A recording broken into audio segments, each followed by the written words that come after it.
turn to the next lesson, which is 1.1.3.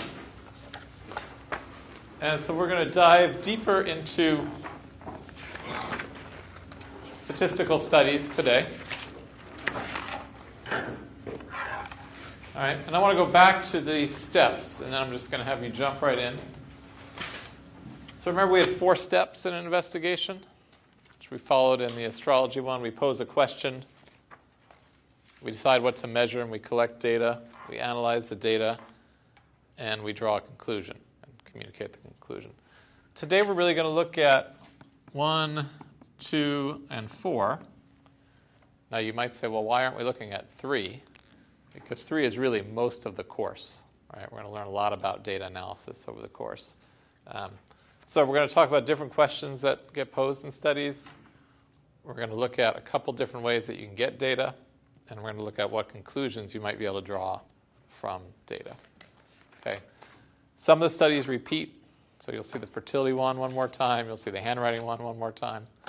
Sometimes I think that's good. Sometimes I'm ready to move on and read something new. So there'll be a little bit of repetitions in the studies and some new ones. Okay. So what I would like you to do is I'd like you to read this introduction. Read this first page here, page 31. I'm sorry, page 30. And just see what you make of it. And then we'll jump into some questions. So read the same thing. All right. Tell me about the slope and the intercept. This is kind of a preview, but we're here. Do they have any meaning? What would the intercept mean? Or what does the intercept mean in general? It's the y value when x is... It's 0. 39. Yeah. So the y value when x is... 0. 0. So x is 0 means you have what kind of forearm? You have no forearm. You have no forearm. So that's saying someone with no forearm would have a height of... by default. 39 inches. Right. Does that make sense? A lot of sense. Kind of. Not. Well, I mean, depending on what the question that you just asked. If we leave aside the amputations, are there people without forearms? It's silly, but it makes sense. T-Rex arms. Let's go. So I would say no, right? I mean, you can't have a 0 forearm.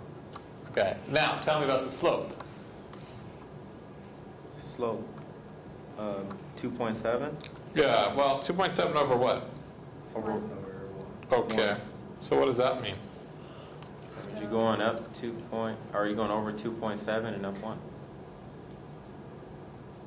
Vice versa. Over 1. Is rise over 1? Okay. Yeah. So over 1 and up 2.7. That's right. So what is that saying in terms of this situation? These are inches.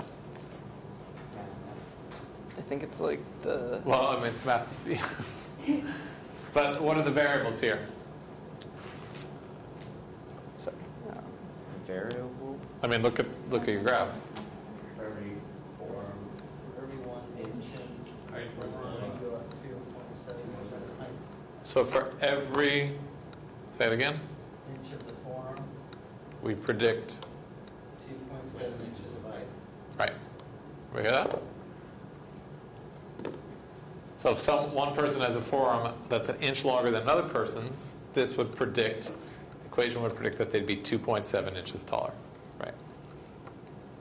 Or the statistical